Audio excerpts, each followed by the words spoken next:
Gobierno de México. Buenos días a todos y a todas. Me da mucho gusto estar con ustedes el día de hoy para compartir el tema de organización y asociatividad.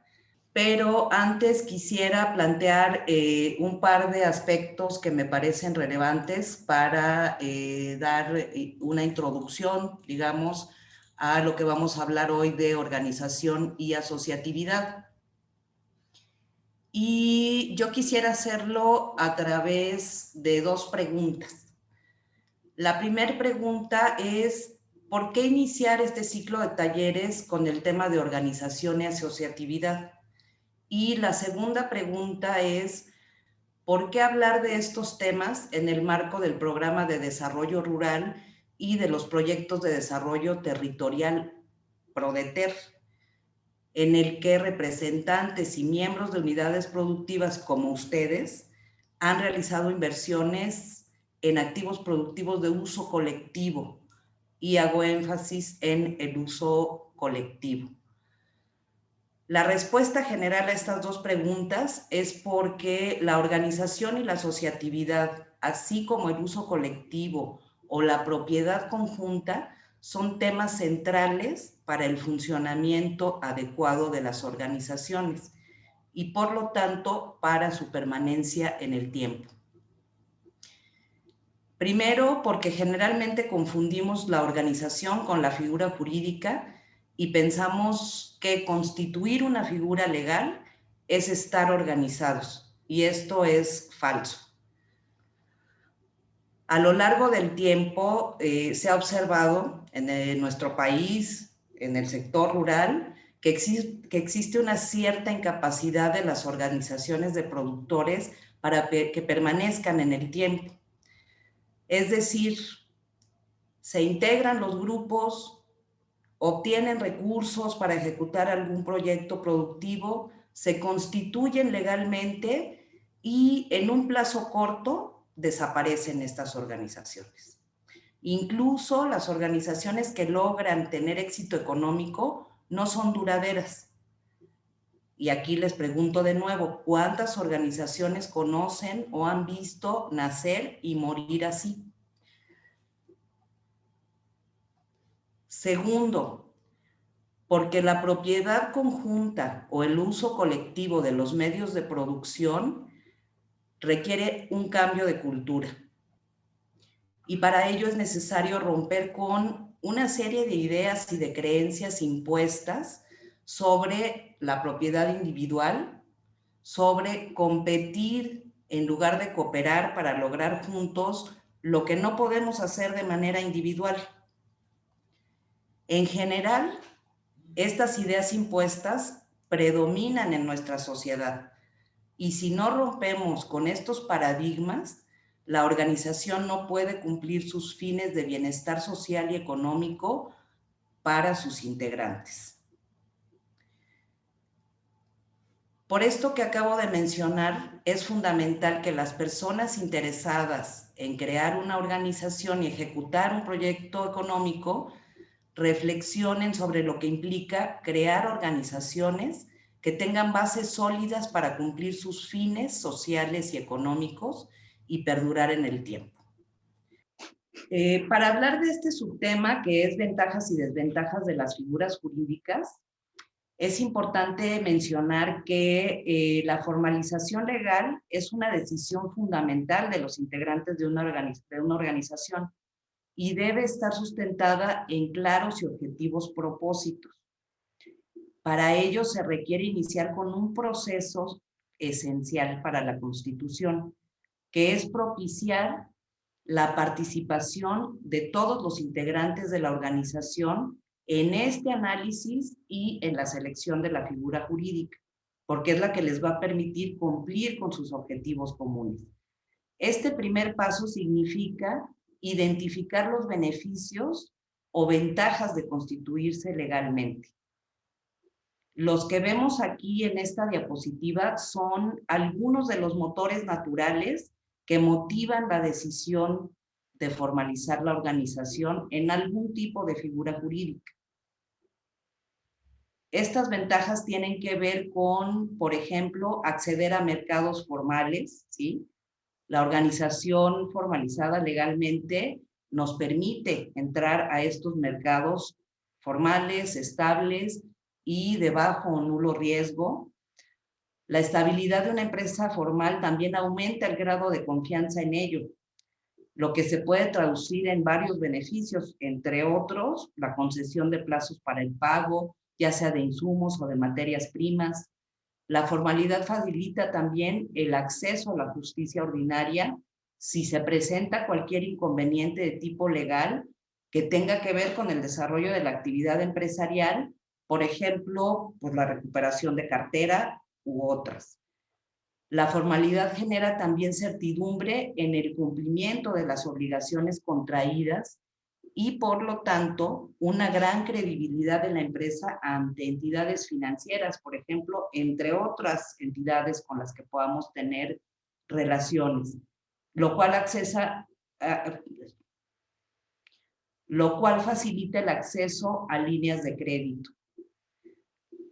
La estabilidad que proporciona estar formalmente constituidos también nos facilita programar nuestras actividades a futuro. En suma, estar constituidos legalmente nos permite poder formalizar nuestras relaciones con terceros, es decir, con otras organizaciones, empresas, gobiernos, entidades financieras, etcétera, a través de contratos en los que podemos estipular las condiciones de esta relación. Esto genera certidumbre en el cumplimiento de las obligaciones contraídas y también nos permite el acceso a la justicia ante cualquier inconveniente de tipo legal que pudiera presentarse.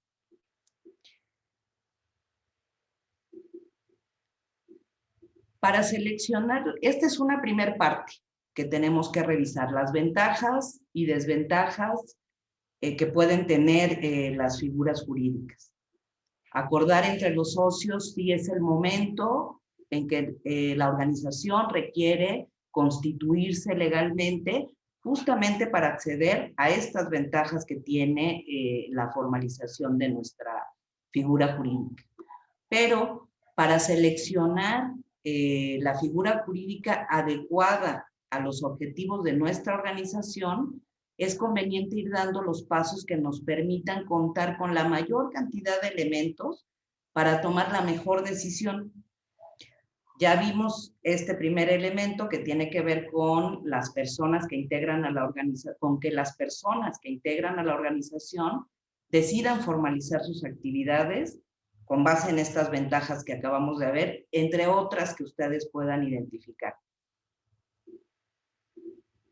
Pero también es importante conocer las diferentes formas jurídicas y las leyes que las rigen.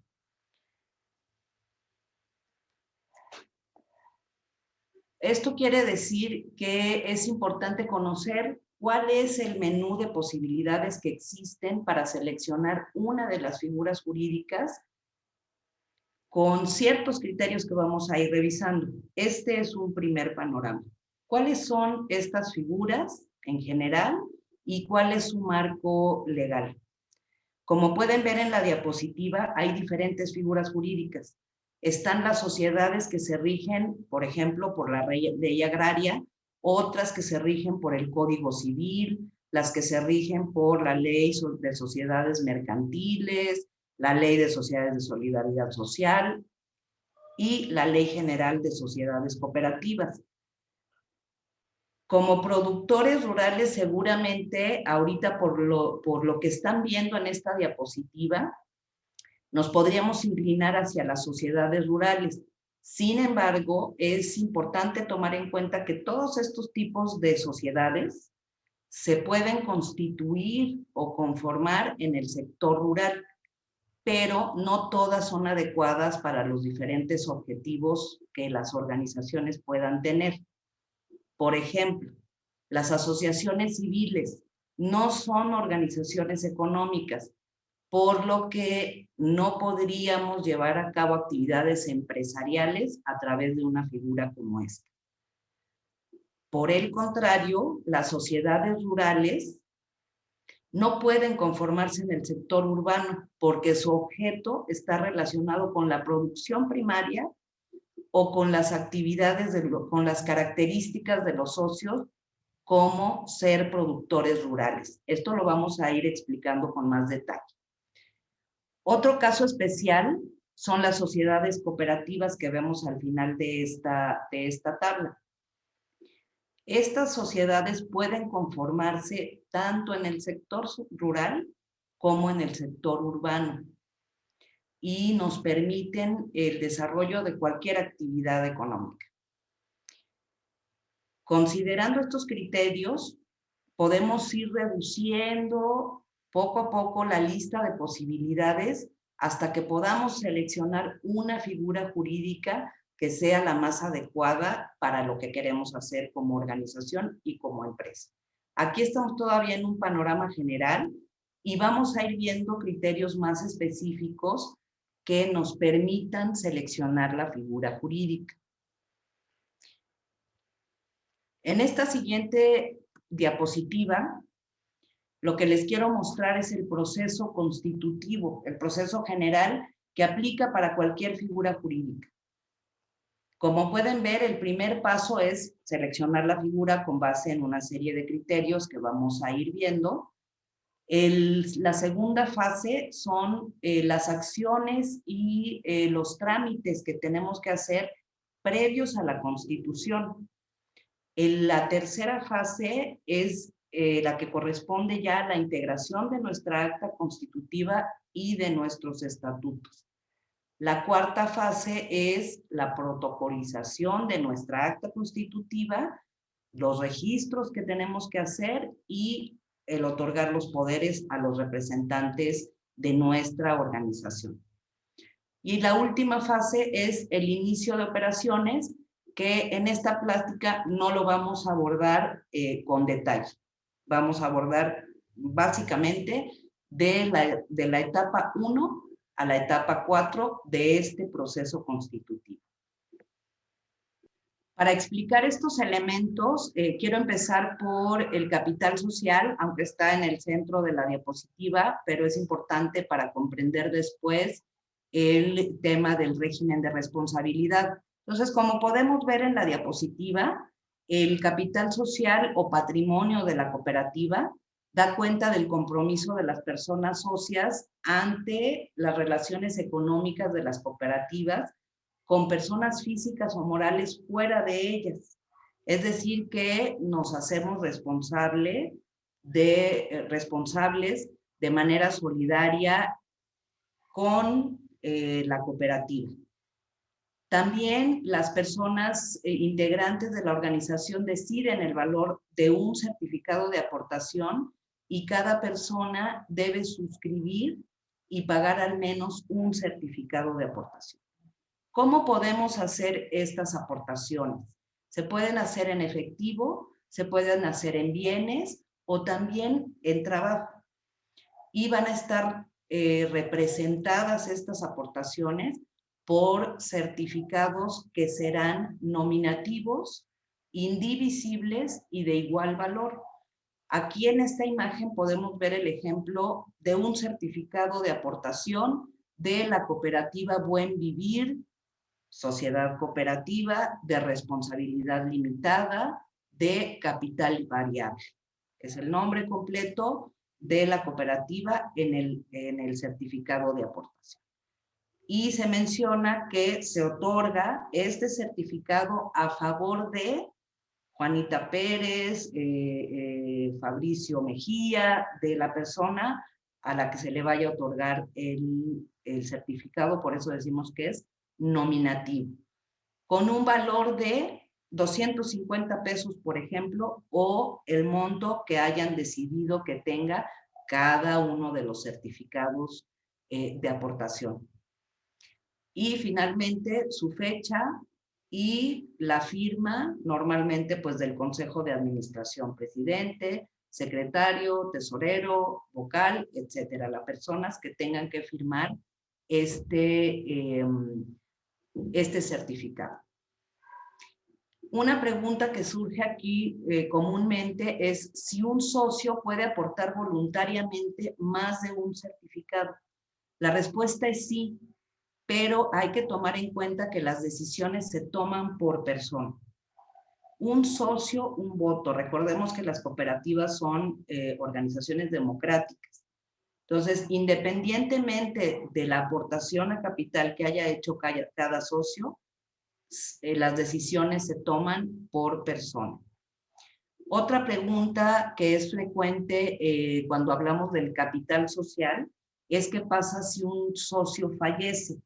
Pues aquí la respuesta es que el socio podrá transmitir los derechos patrimoniales que amparan sus certificados de aportación en favor del beneficiario que designe para el caso de su muerte.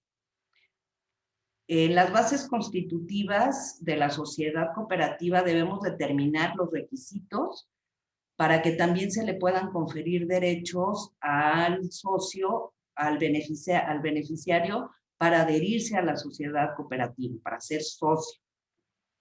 Otra pregunta que surge en este tema del capital es qué pasa si un socio decide separarse voluntariamente de la sociedad. Pues al solicitar la separación de la sociedad de manera voluntaria, el socio debe acceder a los derechos que tenga vigentes, o sea, sus aportaciones a capital social, previo descuento de las obligaciones pendientes. Esto quiere decir que si el socio tiene pendientes con la cooperativa, hay que descontarlos primero. Y también en los plazos que establezca el procedimiento específico que se haya decidido en Asamblea General, por ejemplo, reintegrar aportaciones a capital al final del ejercicio social o en el momento que la cooperativa cuente con los recursos para hacerlo. Con respecto al régimen de responsabilidad, en el caso de las sociedades cooperativas hay dos regímenes, el limitado y el suplementado. ¿Qué significa el limitado? La responsabilidad de los socios estará acotada a las aportaciones que realicen al capital social de la cooperativa. Esto significa que ante cualquier eventualidad, los socios responden únicamente con la aportación al capital social que cada uno haya hecho. Por ejemplo, en caso de deuda con una entidad financiera que la sociedad no pueda pagar a través de su operación, el banco puede cobrarse solamente con el capital social, nada más. Para el caso del régimen suplementado, es cuando los socios deciden responder adicionalmente hasta por una cantidad que establecen en su acta constitutiva y que se distribuye o prorratea entre los socios vigentes. ¿Qué significa esto? Que en el acta constitutiva, en las bases o estatutos específicamente, debemos decidir un porcentaje sobre el capital social y cada socio, en caso de eventualidad, deberá aportar este monto adicional. Quiere decir que, por ejemplo, un banco puede cobrar la deuda con el capital social y además con este monto adicional. Pero aquí puede pasar algo, que al momento de esta eventualidad, alguno de los socios no cuentan con este monto adicional.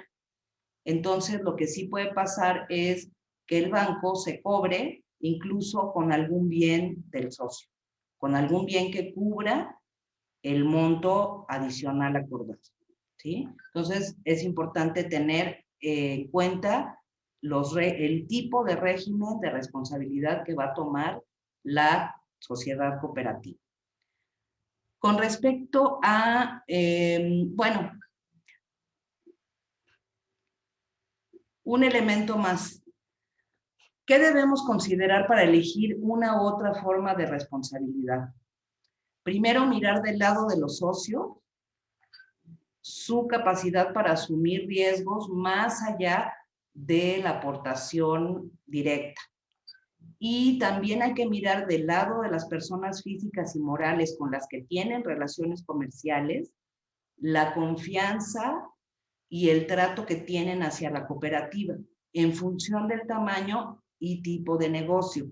Esto quiere decir que a veces el régimen de responsabilidad suplementado puede ser más atractivo, por ejemplo, para entidades financieras, porque saben que tienen una garantía mayor para un crédito, por ejemplo, para respaldar este crédito. Entonces, son los elementos que podemos ir tomando en consideración para determinar el régimen de responsabilidad de nuestra cooperativa o de la sociedad que vayamos a conformar. Para hablar de los órganos de gobierno, ya les mencioné que hay tres: la Asamblea General, el Consejo de Administración y el Consejo de Vigilancia. Y bueno, la Asamblea General es la autoridad máxima o suprema de la cooperativa y está integrada por todos los socios. Por todos los socios está integrada. El Consejo de Administración es el que va a ejecutar las decisiones de la Asamblea General, y el Consejo de Vigilancia va a ser el encargado de supervisar todas las actividades de la cooperativa. Como podemos ver en esta imagen, hay unas líneas que señalan las relaciones de jerarquía y de comunicación entre estos órganos. Podemos ver que la Asamblea General tiene la mayor jerarquía y por debajo de la Asamblea General está el Consejo de Administración y el Consejo de Vigilancia, pero que estos dos están en el mismo nivel de jerarquía. Esto quiere decir que ninguno manda al otro. Tienen exactamente la misma jerarquía, pero con diferentes funciones. El Consejo de Administración se debe integrar por un presidente, un secretario y un tesorero, y también puede haber suplentes. Y el Consejo de Vigilancia por un presidente, un secretario y un vocal. Seguramente aquí se pueden preguntar, ¿y qué pasa si la cooperativa solamente tiene 5 socios? Necesitamos 3 al menos para el Consejo de Administración, otros 3 para el Consejo de Vigilancia, pues ahí ya no me dan las cuentas. ¿Qué se puede hacer en estos casos? Pues para el Consejo de Administración se puede nombrar un administrador único, y para el Consejo de Vigilancia nombrar un comisionado de vigilancia. Esto nos va a permitir que los poquitos socios pues tengan las funciones que deben realizar en cada uno de los consejos. Otro elemento importante a considerar es que estos consejos, la ley señala que pueden durar hasta 5 años en el cargo. La cooperativa tiene que definir si son los 5 años o menor tiempo en el cargo. Otra pregunta que es importante hacernos es, ¿quién es el representante legal de la cooperativa? Pues es el Consejo de Administración y sus integrantes. Son los que tienen la representación y la firma social de la sociedad. Por lo tanto, se le deben dar los poderes correspondientes para realizar las gestiones que le correspondan por sus funciones, pero siempre en representación de los socios y de las socias, no por su cuenta, no de manera independiente. Por eso vemos esas 2 flechas en la imagen que nos indican que las decisiones se toman en la Asamblea General, las acatan los consejos de administración y de vigilancia, pero estos están obligados a informar a la Asamblea General, o sea, a todos los socios, todas las acciones que lleven a cabo, para que los socios puedan tomar decisiones de manera informada sobre su empresa, sobre su cooperativa. Esto sería en cuanto a estos elementos de capital social, régimen de responsabilidad y órganos de gobierno. Bueno, para continuar con el proceso de constitución, También corresponde a las acciones y trámites previos a la constitución analizar la pertinencia de nombrar un comité promotor para que realice las acciones y trámites previos a la constitución, como son proponer el nombre o denominación social de la sociedad, analizar y proponer un domicilio social de la empresa y redactar una propuesta de estatutos o bases constitutivas para la sociedad. Estas son propuestas del comité que deben poner a consideración de la Asamblea General y tomar acuerdos. Otra acción que se debe realizar es el trámite para la autorización del nombre o denominación de la sociedad ante la Secretaría de Economía. Vamos a ver rápido cómo se hace este trámite, cómo es este trámite. Es un trámite que se hace ante la Secretaría de Economía, como les mencioné, es un trámite gratuito que podemos hacer en línea o de manera presencial. Si lo vamos a hacer en línea, hay que entrar a esta página, ¿no? A esa liga de la Secretaría de Economía y ahí nos van explicando cómo se hace el trámite. Si es presencial, hay que ir a las delegaciones o subdelegaciones de la Secretaría. ¿Qué necesitamos para hacer el trámite? Pues contar con el nombre que ya hayamos decidido y tener al menos 3 opciones de nombre. Por si el nombre que queremos ya está ocupado, pues poder elegir otro por parte de la Secretaría de Economía. Un elemento importante aquí es que si hacemos los trámites en línea, y los que siguen, es importante que la persona que vaya a realizar el trámite cuente con la firma electrónica. Cuando ingresamos a estas plataformas, ahí mismo nos ponen una liga más en donde podemos tramitar esta firma electrónica. Este trámite se resuelve en 2 días. Aquí les dejo algunas recomendaciones para elegir los nombres, pero algo que es importante considerar es que este permiso que nos da la Secretaría de Economía para el uso de nombre tiene una vigencia de 180 días naturales. Si el nombre no lo usamos, en este tiempo el periodo caduca, la vigencia de este nombre caduca y hay que volver a hacer el trámite. Esto es con respecto al nombre.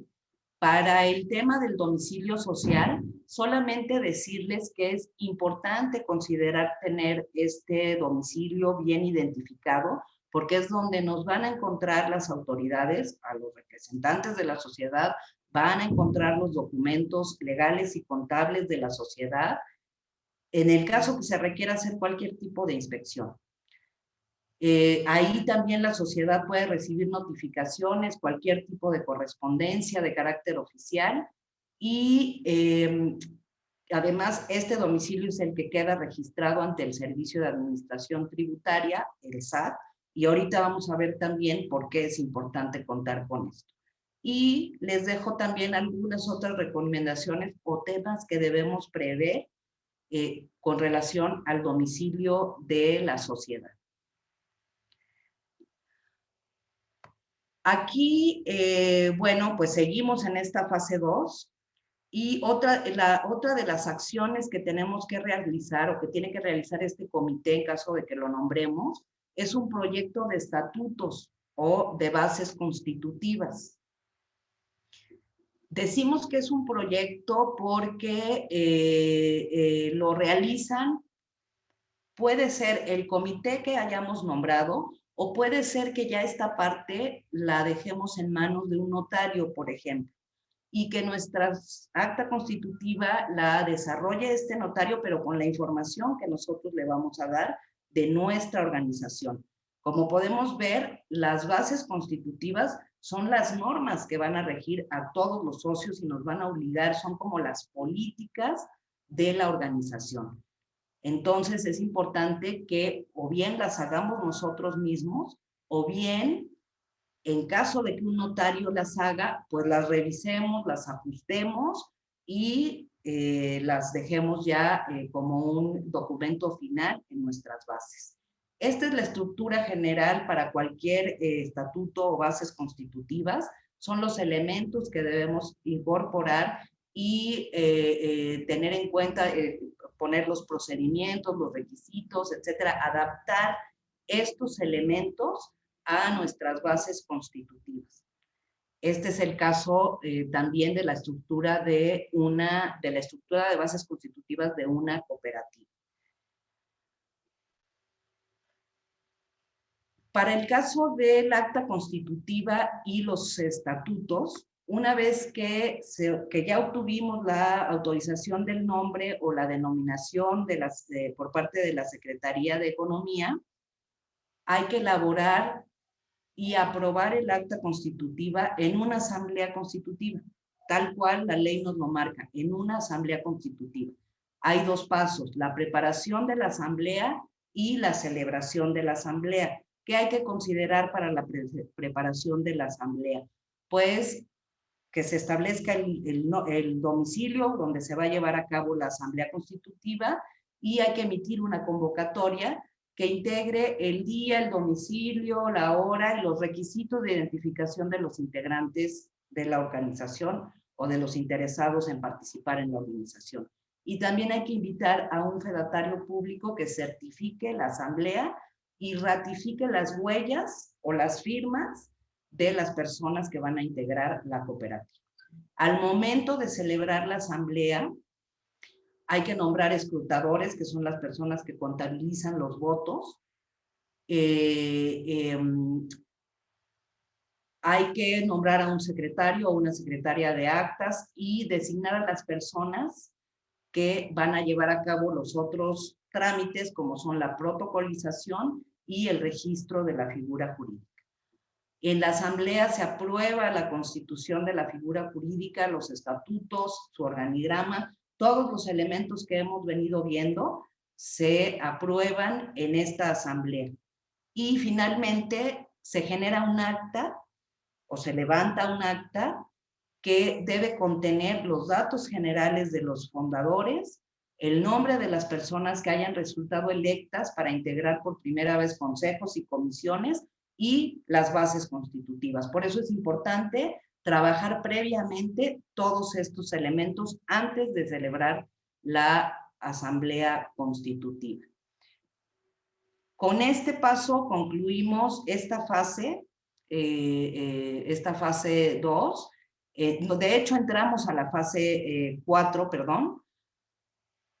Esta fase de protocolización y registro es la fase 4 de nuestro proceso de constitución. Aquí ya tenemos nuestro nombre autorizado, ya realizamos nuestra asamblea constitutiva y tenemos nuestra acta constitutiva. Lo que sigue es protocolizar esa acta. Esa acta se protocoliza ante un notario o corredor público. Esto quiere decir que se firma, hacen los trámites necesarios y por lo que yo investigué puede tener un costo de entre 10,000 y 15,000 pesos, pero depende del notario. Conviene que en su estado, en su municipio, identifiquen a posibles notarios y revisen este aspecto. ¿Qué hay que tomar en cuenta aquí? Acuérdense, la autorización del nombre tiene una vigencia de 180 días naturales y el uso del nombre se da cuando se firma el acta por un notario. Si nos pasamos de estos 180 días, caduca el trámite y hay que volverlo a realizar. El siguiente paso es inscribirnos en el Registro Federal de Contribuyentes. Este trámite también es gratuito, se hace en el SAT, podemos hacerlo en línea como está especificado en esta lámina. En línea la preinscripción y después el trámite de conclusión sí se tiene que hacer presencial en alguna oficina del SAT. Y los documentos que nos piden, pues justamente tienen que ver con que tengamos nuestra acta protocolizada, que los representantes de la cooperativa tengan sus poderes en esta acta ya legalizada y que lleven su identificación oficial vigente. Por eso es importante seguir estos pasos, porque nos lo van a pedir las cosas, las actas, la información nos la van a pedir en alguno de los trámites. Finalmente, hay que hacer los registros y permisos correspondientes, que dependen del tipo de figura jurídica y de las actividades que vayamos a realizar.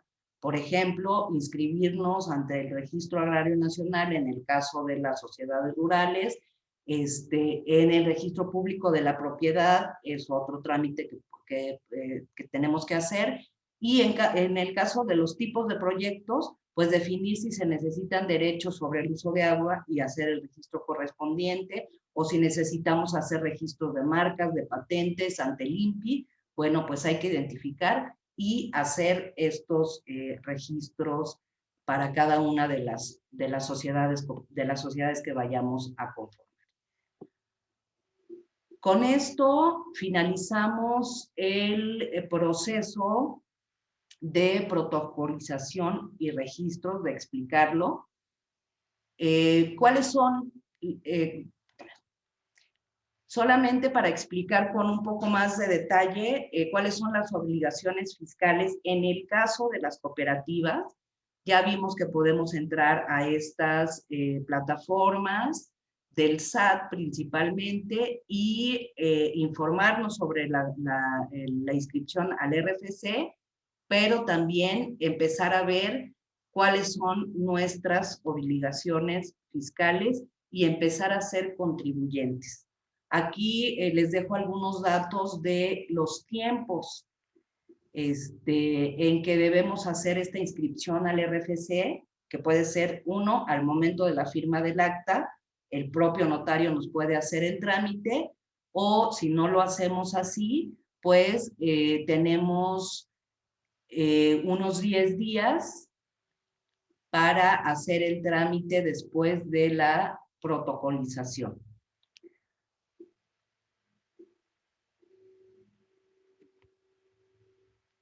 Con respecto a continuar con esto de las obligaciones fiscales, nada más decir que para el caso de las cooperativas, están exentas, algunas de ellas, las de consumo y las de ahorro y préstamo, exentas de pagar el impuesto sobre la renta. Y para todas las cooperativas, producción, ahorro y préstamo y consumo, las obligaciones fiscales que tienen son las que se mencionan aquí: inscribirse en el RFC, mantener actualizados su información, en los casos, por ejemplo, de cambio de domicilio o de suspensión de actividades. Tienen que expedir y recabar comprobantes fiscales, llevar su contabilidad, presentar sus declaraciones anuales, mensuales o informativas, etcétera. Estas son algunas de las obligaciones fiscales.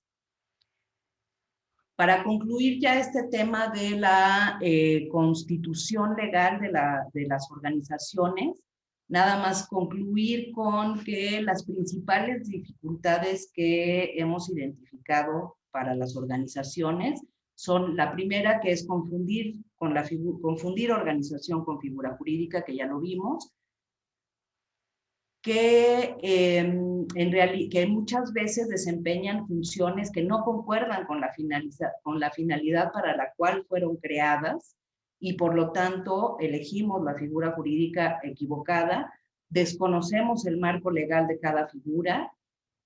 Otro que me gustaría así como resaltar es que aplicamos la ley de una figura jurídica sin comprenderla. La aplicamos a su constitución. Pero acuérdense, hay que adecuarla a las condiciones de la organización económica. Si le dejamos al notario que nos haga todo el trámite, nos va a entregar unas bases constitutivas que no sean nuestras, con las que no nos identifiquemos. Desconocimiento sobre el proceso constitutivo y los trámites es otro de los elementos o de las dificultades. Y finalmente, el temor al pago de impuestos, que más bien pues, puede ser como un mito, porque cuando pagamos impuestos quiere decir que estamos percibiendo utilidades, y eso es bueno para cualquier organización. El subtema 2 es áreas funcionales y principios cooperativos. Las sociedades cooperativas, las personas que integran a las sociedades cooperativas juegan como dos roles en la organización. Una, como socios y dueños de la cooperativa, y otra como trabajadores de la empresa. En esta representación gráfica podemos ver que en los órganos de gobierno que ya vimos, los socios jugamos como dueños, como socios y como dueños de la cooperativa. Pero en la parte operativa somos trabajadores. Aquí es donde se crean los puestos de trabajo. Como pueden ver, depende del Consejo de Administración, que es el que ejecuta o que maneja los negocios de la cooperativa.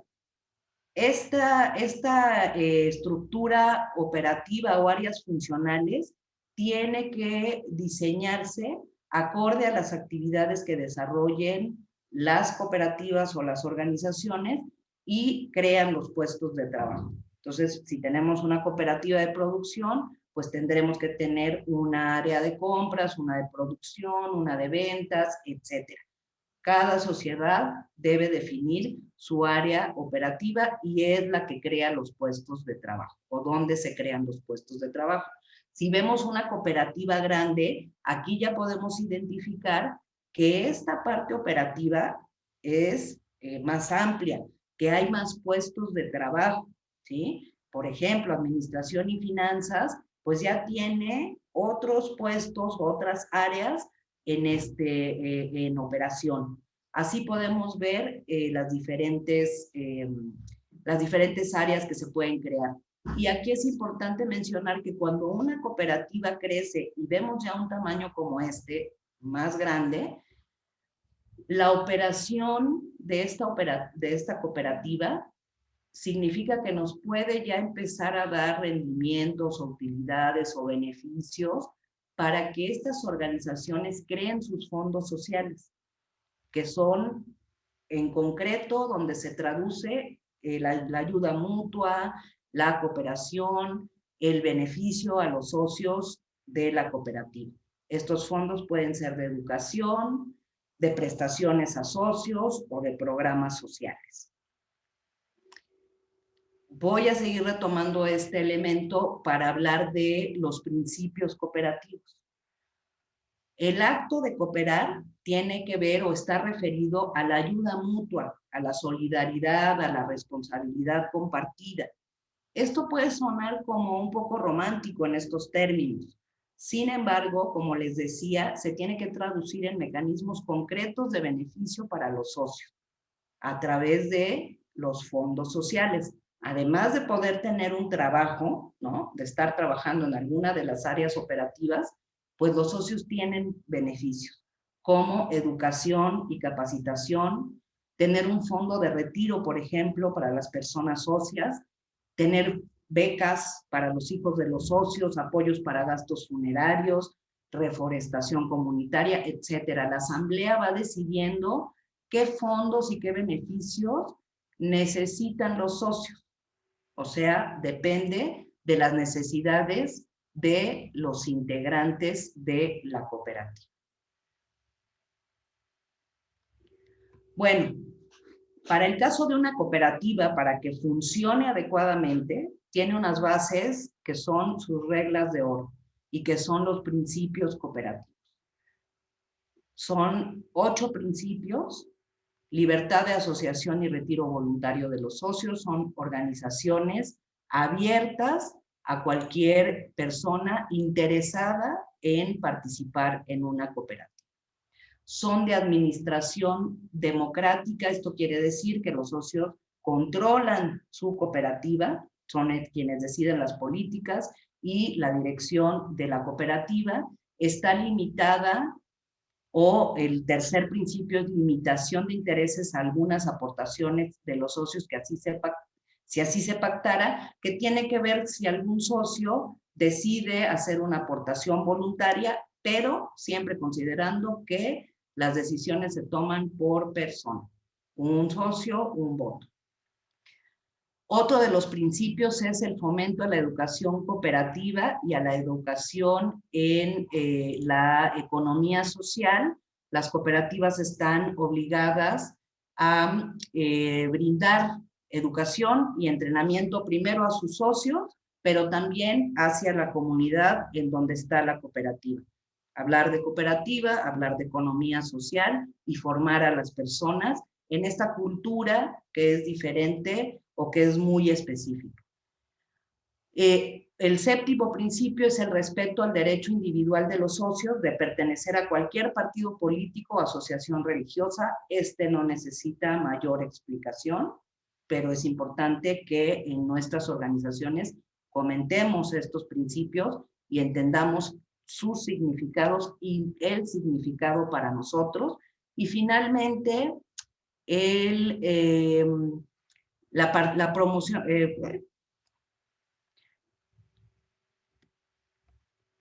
Ok, estos son el séptimo principio y el octavo principio, la promoción de la cultura ecológica. Las cooperativas están comprometidas con el medio ambiente en general, por eso pueden crear fondos para temas ecológicos o de beneficio medioambiental en sus comunidades. Bueno, pues para concluir mi participación en esta plática, me gustaría hacer unas cuantas reflexiones. La primera, que tomemos en cuenta la importancia de la organización, de distinguir la organización de la figura jurídica, de crear organizaciones sólidas en el sector rural, que no mueran al poco tiempo de que se crean. Otra recomendación es tomar en manos de la organización de los socios el protagonismo de la selección y de la constitución legal de nuestras figuras asociativas. No dejemos en manos de externos lo que corresponde a nuestras decisiones. Acuérdense que tenemos que poner las normas específicas que permitan que nos relacionemos de manera adecuada y armónica entre los socios y hacia el exterior de la cooperativa. Entonces, no echar en saco roto, revisar la legislación que corresponde a cada figura para tener los elementos de comprensión de cada uno de los apartados de la ley y por qué necesitamos poner una u otra cosa y cómo.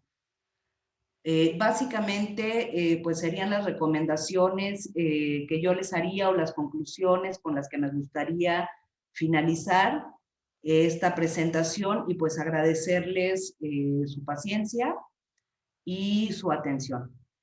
Gracias. Aquí en esta lámina les dejo mis datos, mi nombre, el área a la que pertenezco del instituto y pues mi correo electrónico para que en caso de que se requiera puedan contactarse conmigo. Y quedo atenta a las preguntas que pudiera haber respecto a esta plática. Gobierno de México.